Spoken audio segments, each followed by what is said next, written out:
untuk masker kain ternyata terbukti dalam satu penelitian tidak menurunkan jumlah partikel virus yang dipancarkan dari saluran nafas penggunanya.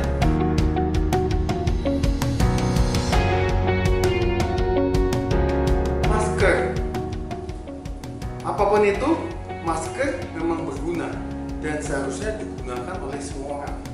Kenapa? Bulan lalu Czech Republic mengumumkan kewajiban menggunakan pakai masker di luar rumah yang diikuti oleh himbauan oleh berbagai organisasi seperti WHO, CDC, bahkan pemerintah seperti di Singapura dan sebagainya. Indonesia juga ikut-ikutan, kita juga mengharuskan untuk pakai masker di luar rumah katanya. Ya, tujuannya apa? Tujuannya untuk mengurangi penyebaran droplet dari mulut kita, karena kita nggak tahu apakah kita membawa virusnya atau tidak. Namun selain itu, berdasarkan berbagai penelitian dan artikel ilmiah, ternyata masker juga bermanfaat untuk mengurangi kontak antara tangan kita dengan hidung dan mulut. Ya, selain itu juga untuk menghindari diskriminasi. Kenapa? Karena ketika hanya orang sakit yang pakai masker, maka orang akan memandang berbeda orang ini.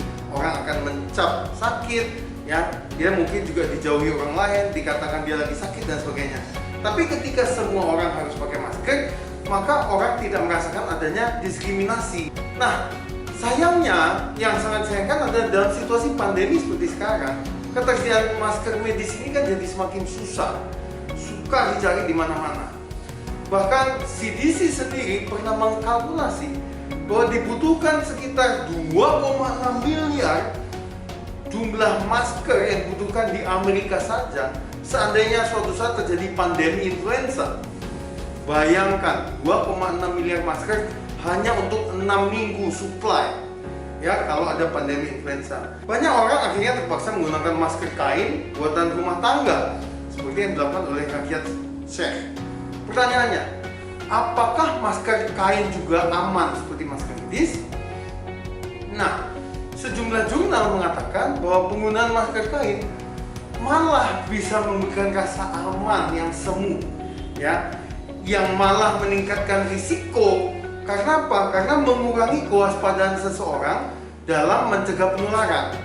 Artinya ketika pakai masker kain, mereka berpikir bahwa oh, ini saya sudah aman, saya sudah terhindar dari penyakit, saya boleh bepergian kemana-mana, saya boleh ketemu orang dan sebagainya. Ya, termasuk juga dalam hal cuci tangan. Karena mereka berpikir bahwa ya, kan saya sudah terlindung, jadi aktivitas pencegahan semakin kurang. Selain itu, masker kain ternyata terbukti dalam satu penelitian tidak menurunkan jumlah partikel virus yang dipancarkan dari saluran nafas penggunanya. Sedangkan masker medis seperti ini memang memberikan penurunan yang signifikan. Hal itu telah diteliti pada jurnal berikut. Virus juga dapat bertahan di permukaan masker dan mengkontaminasi tangan kita. Bila kita tidak memperlakukan masker ini dengan benar dan tidak dibuang dengan cara yang benar, misalnya melepas dengan megang maskernya, tentu ini malah berisiko memindahkan virus ke tangan kita. Nah, dalam sebuah studi di University of Michigan ternyata didapati bahwa penurunan laju penularan penyakit saluran nafas itu bisa mencapai 50 hingga 65% dalam 6 minggu saja bila dilakukan intervensi penggunaan masker secara rutin ditambah dengan cuci tangan yang benar, bahkan ketika cuci tangan pun hanya dengan alcohol based hand sanitizer. Yang intervensi ini dilakukan kepada mahasiswa-mahasiswa mereka. Jadi perlindungan combo atau kombinasi antara penggunaan masker dan cuci tangan ini ternyata jauh lebih signifikan jika dibandingkan hanya dengan cuci tangan atau hanya dengan penggunaan masker biasa saja.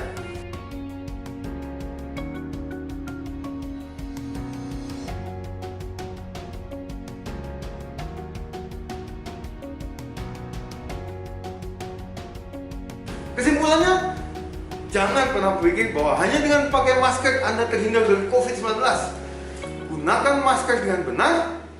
Jangan sentuh masker dan saluran nafas Anda. hidung, mulut, buang masker dengan benar, dan justru yang sangat penting dan tidak boleh kita lupakan adalah cuci tangan dengan benar. Stay safe, stay healthy, because I choose